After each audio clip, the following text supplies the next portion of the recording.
Sounds like you're really, even at a young lad, you sound like you're a lot of toxicity present here. Scalp is dry skin. I must be blocked lymphatically. Oh yeah, you guessed it.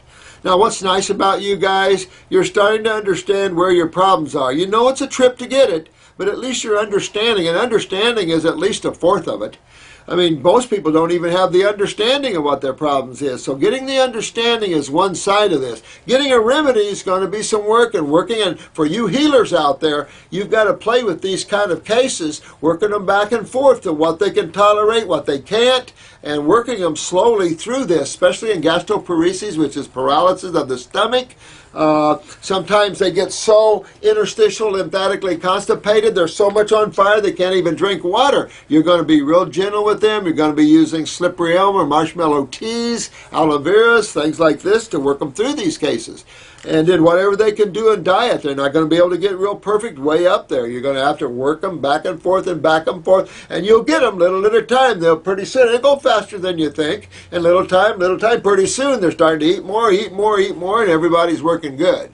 It's just going to have to be one of those cases, cool man. Just going to have to be real careful here and work yourself out of this. I would suggest getting after my pancreas with the or do the liver, do 1 bottle of pancreas, 1 bottle of liver, 1 bottle of pancreas, 1 bottle of liver. Save you money, but it'll also go after both of those tissues, and it wouldn't hurt in this case. My guess is you have interstitial lymphatic constipation all the way up here in what you're saying here. I can see that your whole body is very acidic, very lymphatic up here, man. I often fall asleep after eating, and when eating fruit only, I ended up well, you want to take a lot of Parasite M, get the fungus out of you. My kidneys did probably take a toll by a stupid high-fat, high-meat diet. Well, don't worry about it. I mean, we all fall into that. But yes, that's what breaks down kidney tissues, high protein. All right, what's nice is you still have a remedy. The body can turn itself around, rebuild what's weak. Even genetics can be rebuilt. Isn't that cool stuff? I love that stuff. No big deal. That's God. That's why you become a lover of God when you get into this field, because of the beauty of, and the fact that you can take some of these bodies, take them from Hellville back to Wellville. Really. A bit concerned though. Could the glandulars give me stomach problems? Maybe. Nope. I think I can have honey water as well and crave dry fruit, but I'm not sure. Well, eat what you can. Much love to you, my man.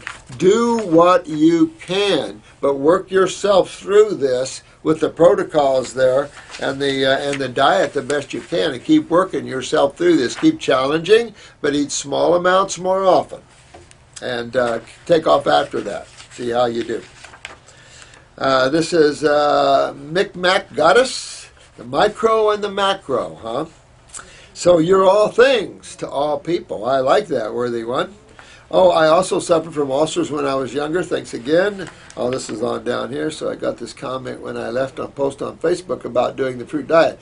Too rapid and improper detoxification caused by excessive fruit intake will contribute to migraines through autointoxication. Well, maybe, but to be honest with you, I've seen the opposite here. You know, generally when we're detoxifying, you can come up with some migraines during detox, but generally that's how we get rid of migraines, to tell you the honest truth. So I wouldn't put too much into that. I would keep detoxifying myself, to be honest with you. Get on the herbs, clean up the bowels. You know, migraines come from the stomach, the solar plexus, the gut area. They can come from the head area. Several places migraines can come from. Had them a lot of years growing up. Dairy products, heavy sinus congestion, had migraines. Thyroid can give you migraines. So by detoxifying the body, you can get this all fixed up. Autointoxication, you already have it. So getting autointoxication during detox is bullcrap. You already have it. It's cleaning it out.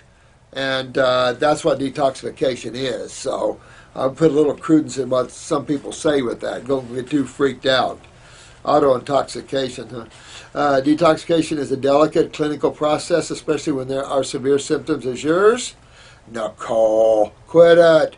You can kick it up or go slow. Either way, I suggest you kick it up, but you know, that's just me. But use the herbs, it'll all help you. That's why I like combining the herbs and the diet, because you correct everything quicker and you have a lot less healing crisis. So kind of freaked me out. Don't let it freak you out. It's another opinion down the line there. But, you know, too rapid improper detoxification. The way we talk is proper detoxification. Anybody disagrees, then they should stay off our channel and open their own channel up for detoxification and teach it their way. But I doubt if this person has had the experience I've had in detoxification. To be quite frank with you, you have to have a lot under your belt to overcome what we've done. But, you know, everybody's got an opinion. But don't get too freaked out.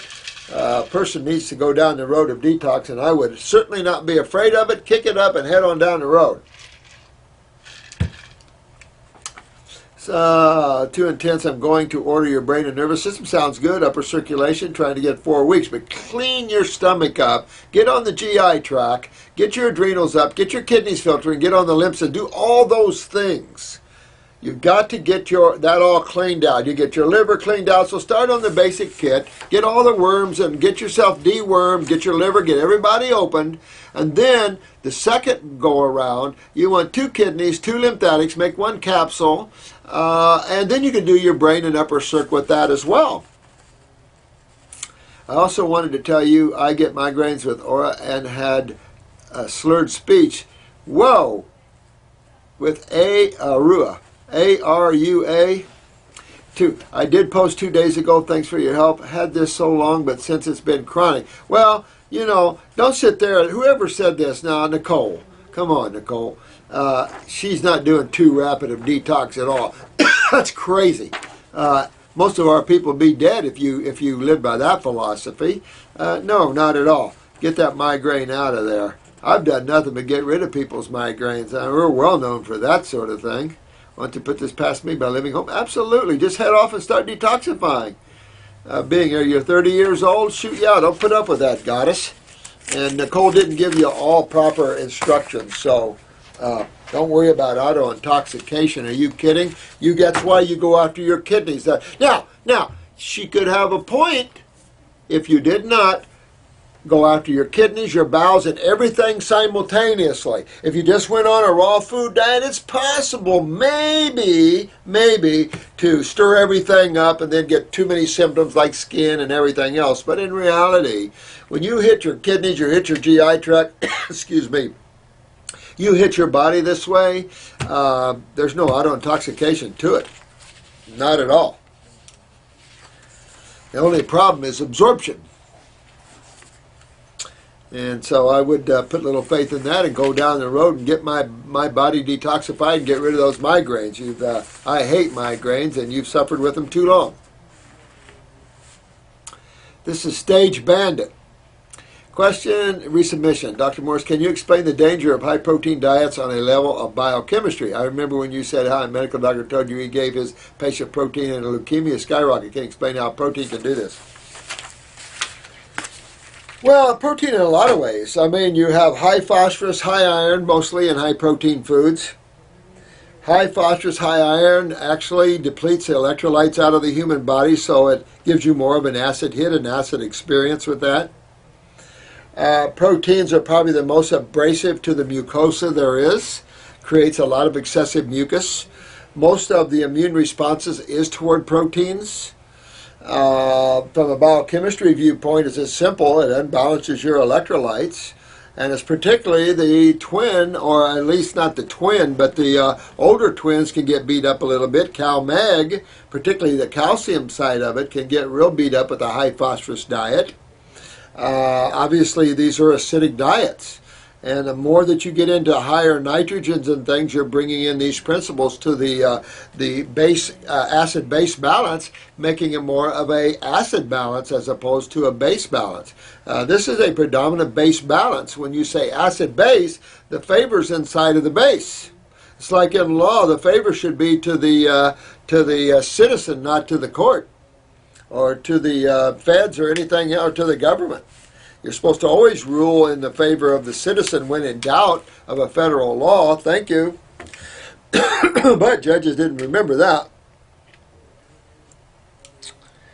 But that's the only thing really I can see, and it just doesn't come to me right now anything else. But all of this and all the other chemistry you get with that too.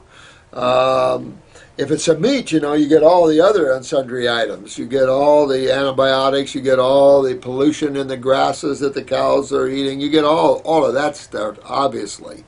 This can also, depending upon the animal, give you high fat. But beans and things the same way. These are dormant foods with enzyme inhibitors. They're high in the phytic acids, which is another antagonistic principle to calcium. So these type of factors are involved in, you know, in that mucosic responsive, immune responsive, high acidic. All these factors, actually. And of course, the more proteins you hit the kidneys with, the more you damage the kidneys, because again, acids have more of a corrosive effect on the human body. When you have a food that's higher in electrolytes, they have more of a cooling or healing side of it. That's just all that I see. You might find a lot more to that, but this is JOSIEC. Oh, Dr. Morris, have suffered from long-term sinus problems. Yucky, hate them. 10 years or better, with no real help from doctors apart from being put on steroids. Well, then another thing, you can get polyps and they go in and remove the polyps, and textbook symptoms. I mean, this is just mucus, simple mucus impacted in the sinuses. So, what do you do with simple mucus? You detoxify it out. You've used, tried the neti pots, but you want to use something. Chew on horseradish root. The problem is with mucus is that the longer you're acidic, the more dehydrated that fluid gets, the more anionic, as they want to say, in that. So you get more of a dehydrated, thicker fluid, hard to move out. Then you form polyps and things like this, as you would on the bowels or anywhere else where that same thing exists.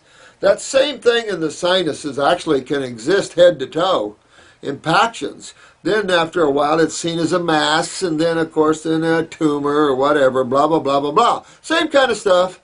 It's all mucus. It's all from the lymph system, though, and it's all protective to the body against acids.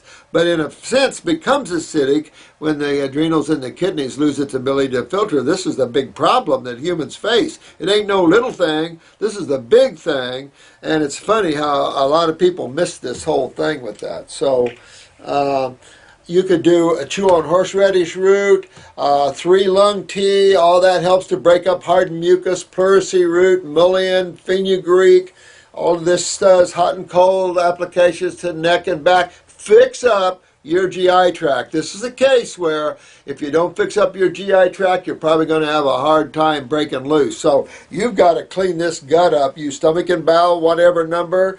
I would use lymphatic capsules, lymphatic 1 capsules. I would use three times a day. I'd definitely get on that GI broom. Start opening up the bottom of the tree so the top of the tree can drain. Your blockage is all the way up here and in the kidneys. So your blockages is all down below. Clean down below so the top can drain, and you'll be successful and open all that up. Okay, man?